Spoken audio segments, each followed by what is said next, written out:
Today, join me in learning how yarn is dyed. We will go behind the scenes with the leading brands that you will see on the retail shelves. From the makers of Bernat, Lily Sugar and Cream, Patons, and Caron Yarns under the manufacturing name of Spinrite Yarns, get an up-close and personal view to see how it's done. There are many ways to dye yarn, but today I'm going to show you how cotton yarn is dyed as a variegated yarn and solid color yarn. Cotton yarns by Spinrite are grown in the United States. It is transported to Listowel, Ontario, Canada, where the yarn is dyed and packaged. Spinrite calls the dyeing section of their facility as the dye house, where it's a separate area from the yarn making production floor. The dye house is known for being extremely damp and hot. Between the boiling water that's used in the dye and the hot dryers to blow dry the yarn, it's the hottest place to be in the plant. Protective gear such as gloves, face masks, safety glasses, hearing protection, and more are not an option, it's a must. Safety is taken very seriously inside the entire plant of Spinrite. The cotton arrives in Spinrite already spun and in large bundles called hanks.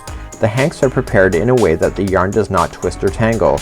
It's strategically tied with the yarn to hold the continuous strand that is circling inside the hank. Cotton yarn in its natural form has a dull beige look to it. Some cotton yarns are sold in natural format. Cotton that appears like snow white has been bleached to remove out the color of the natural cotton. This gives the ability of the yarn to turn any shade. Even natural yarns are treated prior to being used as a yarn ball by giving them a hot rinse to wash out any imperfections of the yarn. Instead of proceeding through the main steps of additional dyes, it fast tracks its way through the extractor, then dryers, and then ends up in the yarn finishing department. So let's track the dyeing process for the yarn and let's examine how variegated yarn is dyed. First, the hanks must be bleached to appear snow white. This will give opportunity for the colors to really come out vibrant and true to the color palette they need. Once bleached, the hanks will be moved to a dye chamber that is a sprayer bath for both rinsing and dyeing at the same time. The operator loads hanks onto a spindle inside a dye chamber. The spindle rotates while in the dye process. They are hung vertically with several hanks on the same spindle. To start the dyeing process, the yarn is washed thoroughly with hot water and then rinsed with cold water, and it's now ready for dyeing. It's now time to add color. The chamber removes the wash water and then replaces it with dyed water. The hanks are hanging between sprayers that are recycling the water from the chamber. The water is at boiling point and is hitting the yarn. You can feel the heat of this when you're close to this machine. The sprayers can be positioned up or down, which dictates how long the color will be inside a yarn ball. The bottom portion of the hank is sprayed for about 30 minutes as the yarn accepts the dye. As the dye hits the yarn strands, it's removing dye from the water and attaching right to the yarn. As the cycle continues, the water gets lighter and lighter as the dye color adheres to the yarn. Cotton is attracted to salt. Salt water is added to the dye, which creates the bond of the dye to the yarn. Once the color has run through its 30-minute cycle, the machine switches and then will give the yarn another hot rinse to set the color, and then a cold rinse then to begin the next process. The spindles are rotated to the yarn specifications where the next color needs to start on the hank. You will see between the colors where yarn is blending from one to the next. This is created by the hot water seeping up the strand for about an inch into the last color.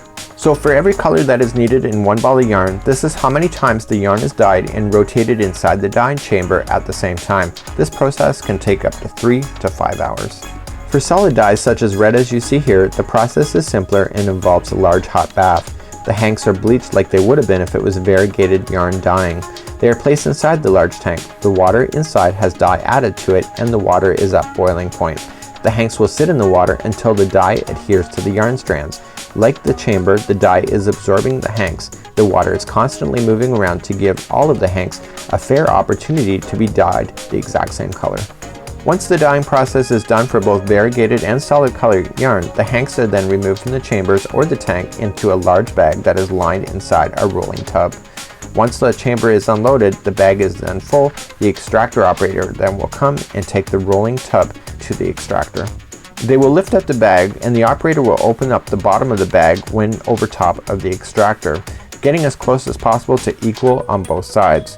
This insert will be placed inside the extractor where it will be rotating at phenomenal speeds to force out the remaining water of the hanks. This operation is very similar to the wash machine on a spin cycle. Once the water extraction is done and virtually no more water is coming from the machine as it rotates, the yarn is still damp and still requires drying. The dryer is the final step prior to going to yarn finishing to prepare the yarn to be wound into skeins. Here, the operator lays the hank onto a slowly moving conveyor.